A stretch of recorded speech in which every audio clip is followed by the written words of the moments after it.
In today's video, I'm going to teach you how to leave Midjourney server in Discord. We'll start from scratch in a web browser, so anyone can follow along. Open your preferred browser and head to Google. This makes it easy to get to the official site without typing the full address. In the search bar, type Discord, then look for the official result from Discord.com. Click that to open Discord in your browser. If you're already signed in, you'll land in your workspace. If not, sign in with your usual credentials. Everything I'm showing here works the same, whether you use the web app or the desktop app.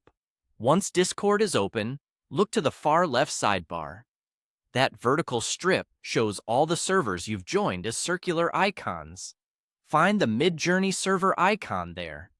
If you've joined a lot of servers, you may need to scroll a bit. If you're on a computer, hover over each icon to see the server name to confirm you've got the right one.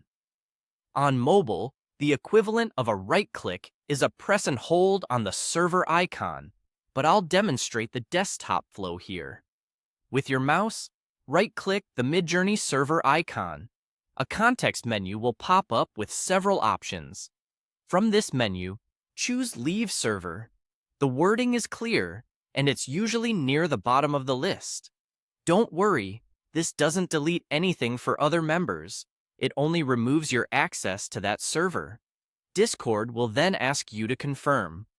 A small window appears explaining that you'll no longer see channels or messages from that server. Click Leave Server again to confirm.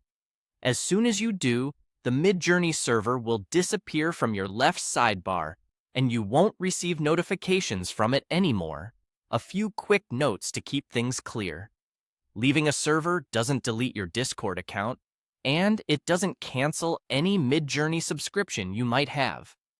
If you have an active plan with Midjourney, you'll need to manage that separately on their billing page. Also, any direct messages you had with the Midjourney bot or other users will remain in your DMs. You just won't have access to the server's channels. If you change your mind later, you can rejoin the Midjourney server anytime with a valid invite link. And that's it. Quick and clean. You've successfully left the Midjourney server in Discord. If you found this helpful, feel free to replay any part to follow along step by step. Thanks for watching, and I'll see you in the next one.